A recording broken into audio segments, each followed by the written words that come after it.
ناظرین، اگر فلاسفی کی بات کی جائے تو ایتھنز کو بھولنا، ایتھنز کو چھوڑنا، ایتھنز کو مس کرنا فلاسفی کو ہی مس کرنے کے برابر ہے۔ گریس میں فلاسفی کے حوالے سے 5ویں صدی قبل مسیح ایک وہ دور تھا جس وقت یہ فلاسفرز پنپ رہے تھے، لیکن یہ وہ دور تھا جس وقت گریس پر داریوس جو پرشیا کا کنگ تھا اس کا قبضہ تھا۔ آئونیا جہاں بہت سارے فلاسفرز نے اپنی علم سے لوگوں کو منور کیا، یہ پرشین رول میں تھا، اور 499 BC یہ کھڑے ہو گئے داریوس کے خلاف۔ جب یہ داریوس کے خلاف کھڑے ہوئے تو اس نے ان کو کرش کرنے کا منصوبہ بنایا، شکست دینے کا، بری شکست دینے کا، اور ان کو ریبلز کہا گیا جو داریوس کے خلاف کھڑے ہوئے تھے۔ داریوس نے ان پر چڑھائی کی، فوج ان پر وارد کی، لیکن گریس کے پاس بہت سارے ساحلوں کی وجہ سے ان کے پاس لڑائی کے لیے ایک بڑے اچھے آپشنز مل گئے تھے۔ یہ جزیروں سے امڑ امڑ کے حملہ کر رہے تھے، اور آخر کار داریوس دا کنگ کو شکست ہوئی۔ تو یہاں سے گریس کا، ایتھنز کا اپنا ایک دورہ شروع ہوتا ہے۔ ناظرین، یہ ڈیموکریسی کا لفظ آپ بہت سنتے ہوں گے، پوری دنیا میں رائج ہے۔ یہ گریک ورڈ ہے، کیونکہ ایتھینین وہ لوگ تھے جنہوں نے ڈیموکریسی کو متعارف کرایا، لیکن ان کی ڈیموکریسی آج کی ڈیموکریسی سے بہت مختلف تھی۔ اس وقت کی جنرل اسمبلی میں جب ان کے پولیٹیکل لیڈرز بات کرتے تھے تو اس میں لوگوں کو بیٹھنے کی اجازت ہوتی تھی، اور ہر فیصلے کے بعد ان لوگوں کی رائے لی جاتی تھی، اکثریت کا فیصلہ مانا جاتا تھا۔ یہی ہوا جب سقراط کے خلاف عدالت لگی، تو 501 ممبرز کی جو جوری تھی اس نے سقراط کے خلاف فیصلہ دیا، اکثریت رائے نے۔ تو وہاں پہ عدالت میں بھی ایک جج نہیں ہوتا تھا، وہاں پہ بہت سارے پڑھے لکھے لوگوں کو بٹھایا جاتا تھا، اور کیس کے دونوں رخ کو سنا جاتا تھا۔ اس کے بعد ووٹنگ ہوتی تھی اور اکثریت کو مانا جاتا تھا۔ یہ آج کی ڈیموکریسی سے کہیں مختلف ہے۔ آج کی ڈیموکریسی میں آپ اپنے نمائندے سلیکٹ کرتے ہیں، لیکن آگے انہوں نے کیا کرنا ہے، آگے انہوں نے کون سے ڈیسیژن لینے ہیں، پھر یہ عوام کے ہاتھ میں نہیں ہوتا۔ ایتھنز ایک ایسے آرکیٹیکچر میں مزین تھا کہ جس میں بہترین بلڈنگز، ان کے پاس سینماز تھے، ان کے پاس لٹریچر کے لیے لائبریریز تھی، اور اس وقت وہ لوگ علم پر کام کر رہے تھے۔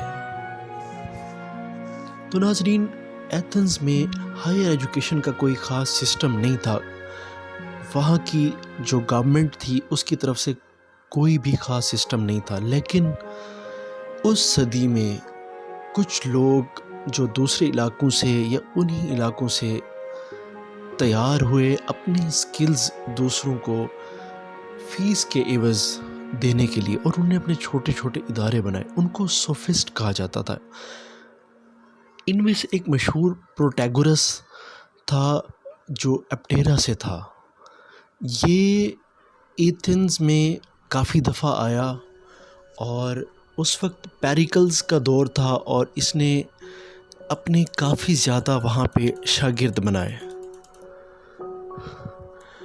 یہ ریلیجن کے بارے میں اس وقت اپنے خاص عقائد کے حوالے سے مشہور تھا۔ یہ کہتا ہے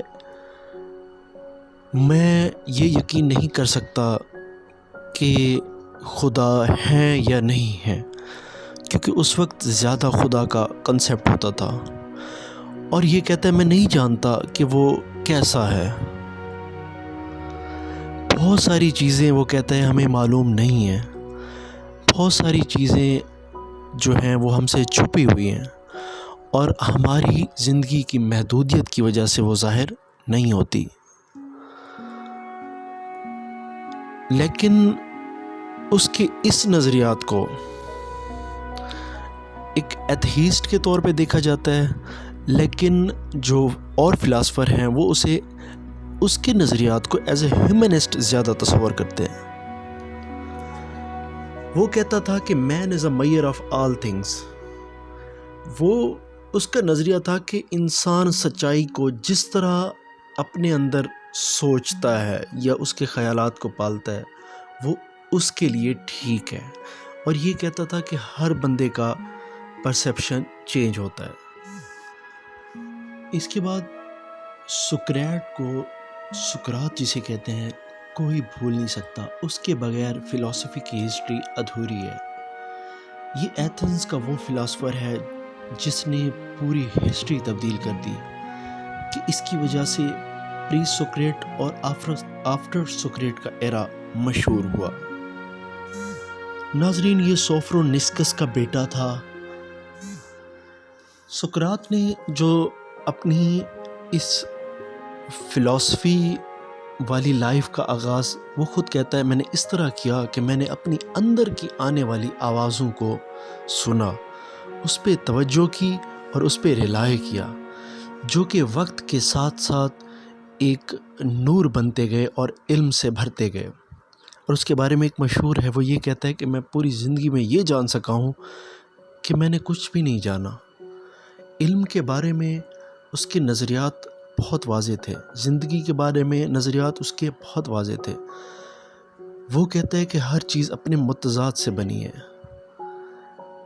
دن رات سے جڑا ہوا ہے، مرد عورت سے جڑا ہوا ہے۔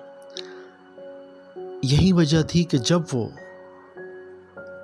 زہر کا پیالہ پی رہا تھا اور اپنے شاگردوں کو بار بار کہہ رہا تھا کہ ہر چیز اپنے متضاد سے جڑی ہوئی ہے، اسی وجہ سے میں اس یقین کے ساتھ اس دنیا کو چھوڑ رہا ہوں کہ اس زندگی کے بعد ایک اور زندگی ہے، کیونکہ اس کے درمیان ایک موت ہے۔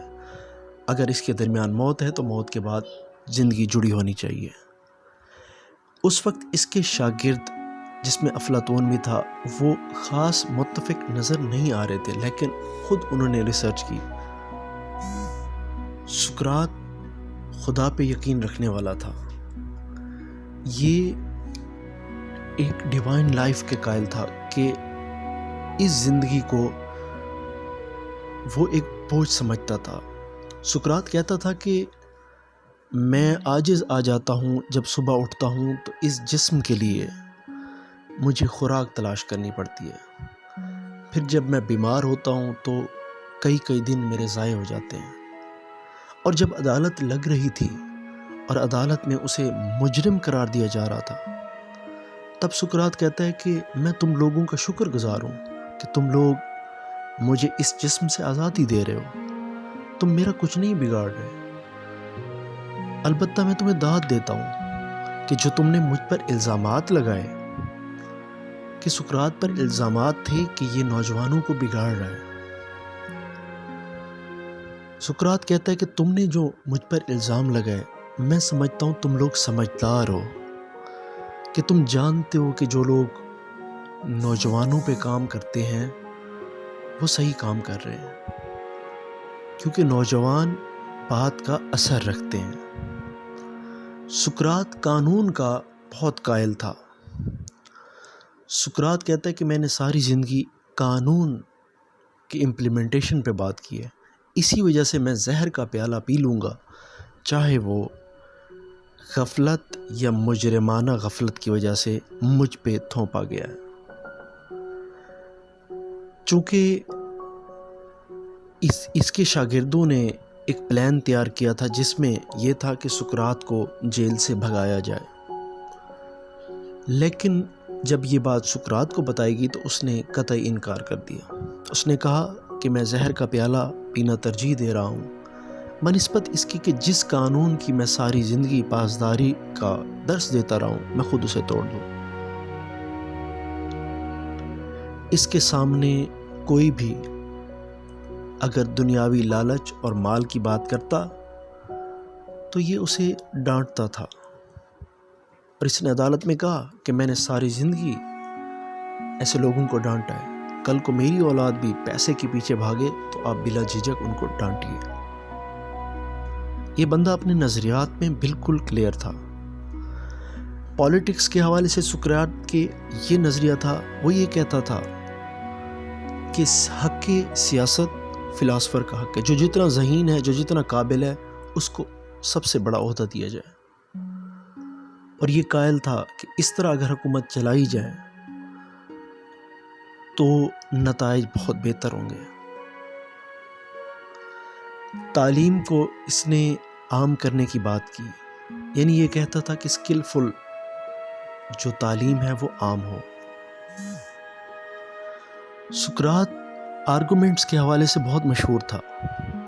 یہ سوال کے ذریعے بات کا آغاز کرتا تھا اور یہ سوال کرتا رہتا تھا حتیٰ کہ پوچھنے والا اپنے نتیجے پر خود پہنچ جاتا تھا، اور نتیجہ وہی ہوتا تھا جو سقراط چاہتا ہوتا تھا، اور وہ سقراط اس پہ دلائل کی سیڑھیاں بناتا تھا۔